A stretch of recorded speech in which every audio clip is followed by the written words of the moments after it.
Hello, and thanks for tuning in. So this is the latest victim of my misguided car love.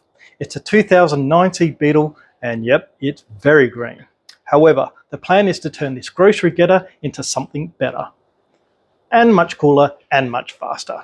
So stick around, as this Beetle will get a nearly full rebuild, including big engine, trans upgrade, big exhaust, big brakes, suspension upgrade, as well as some nice changes to the interior with new body paint and new wheels. All done by myself inside my home garage. So here's the 3.6, standard 3.6. I've already started stripping it down. Timing covers off. I wanted to inspect the timing chains and guides. As a safety measure, I'm going to swap out the chains for new chains and the guides for new guides as well. As you can see, I've labelled the spark plugs. I'm just taking the cover off, which I've already previously unbolted.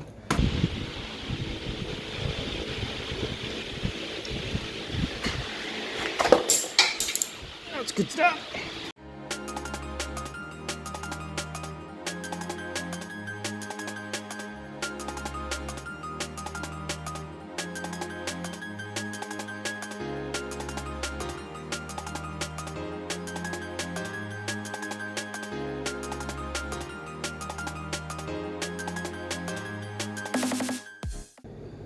So looking at the spark plugs, they're all quite dark and some are covered in oil, but I'm hoping that's just from when I cleaned the engine that some oil fell inside the caps, inside the spark plug caps. Anyway, these look pretty manky. They will be getting changed out anyway, but good for reference.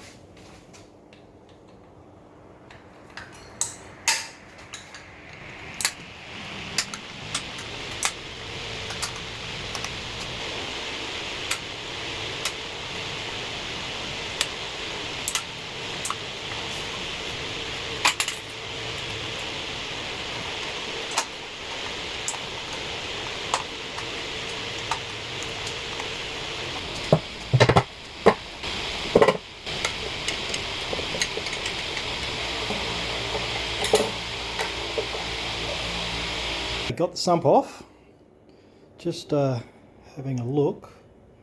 I'll leave the light there just so you can see. So no sparkly bits, which is good. No pieces of metal. Just scrape the sump. So no gunk, no build up, no nothing. So it does look like this sump's been off not that long ago, but good sign. Hopefully no bearings are gone. Moving up to the underside. Alright, just visually, it's looking okay. I'm not going to bother taking off the rod bearings,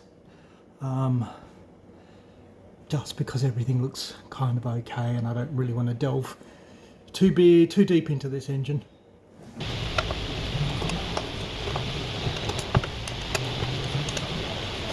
The windage tray, I can see there's a bit of damage here, so this one's definitely not going back in. I'm not going to repair this, I'm not going to risk it, so I'll get another windage tray. Okay, with the crank now on top dead center, I've checked cylinder 1, so just a couple of things to check. So that's got to line up with that second one on the right, that mark, which it is. The 32A lines up with the second mark here on the right. This shaft, which goes to the vacuum pump or the high pressure pump, needs to be vertical, and you can see that bar lines up with the dot. Similarly, when you come down to the crank itself, it's a bit hard to see, but there's a ground off. You can just see it shining there. There's a ground off tooth, and that needs to line up with that kind of line there. So again, that's in line. So everything's all right now. So last thing to do, just to make sure nothing moves, you get the camshaft locking plate and then just slide it in place, and just, you might need to fiddle just to get it to slide in. If you have a look at the end, see the cams have their cams have a slot and a slot, so you might just need to rotate the crank just to get that to line up properly. I just had to give it a quick tap just to put it in place.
Okay, so I've cleaned up all the timing chain parts that are going to be returned to the vehicle. This is just everything that's come off. The chain and the guides and the tensioner will be replaced. I'll keep the sprockets for now. So I've got some lovely new parts here, Febby OEM quality parts. So remember kids, don't attempt this without your Stuttgarten-Satz. Yeah, I'm not German. Alright, so brand new guides, lovely, nice, as well, chains, brand new chains, the oil-fed tensioner, brand new one of them, and this brown tensioner with the guide as well. So I've cleaned everything up on the engine. Didn't bother filming that because I figure it's not very interesting. So everything's ready for everything new to be fitted back in place. I won't bother filming that because that's essentially the reverse of taking things apart. But I'll show you the result at the end. So the new chains and guides are in. It's all lubricated up, new tensioner, top and the oil-fed tensioner. Ready for the cover to go back on. So just a quick note, the new chains, well actually the original chains, they have these copper links, and those copper links line up with the marks. So this one here, just as a double check, 24E, copper link on the left, 32A on the right, copper link lining up. Then we go down to the oil pump, we've got 3 links. So the line on the sprocket lines up with the 3rd link, and then when you go to the I guess the spigot that goes to the air pump or the high pressure vacuum pump, you can see again that indent lines up with the copper link. So it's but a bit of a self-check, so, and it makes it easy when you're putting the sprockets back on. Again, looking at the crankshaft point, the bearing cap, the top of the bearing cap, so the join of the bearing cap between the block, that line there lines up with that ground down tooth.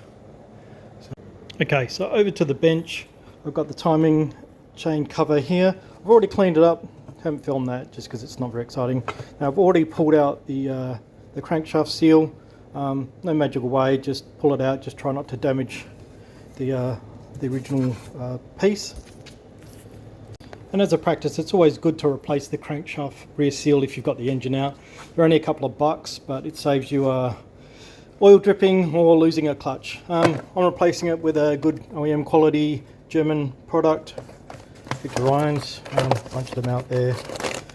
As you can see, comes also with like a shape holder, I guess. Now the manual recommends putting it in place and then using the factory tool, which is like a cup to press it in, but I don't have that tool, so I'm just going to press it in or tap it in using the bench here. Okay, so simply just line the seal, maybe just make sure it's level. Press it in a little bit, again make sure it's level. Now I don't have a plate big enough for this, but I've got this piece of steel which was actually intended for air-cooled VW seals. But basically just give it a light tap. I'm using a soft plastic nylon mallet and just tap it around. Never tap the actual face of the seal because you can damage it. So just use a circular motion. Lightly tap. Very small ridge there. So this thing is fully seated, nicely in place.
Okay, so cam cover's cleaned up,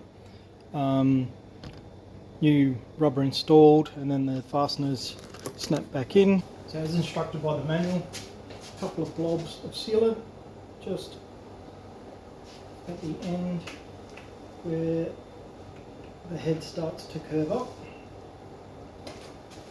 Not ideal to do it with the chains in the way like this, but I don't have an engine stand that'll support a VR.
Thanks for watching. If you've got any questions, please pop them in the comments. Also, don't forget to like and subscribe.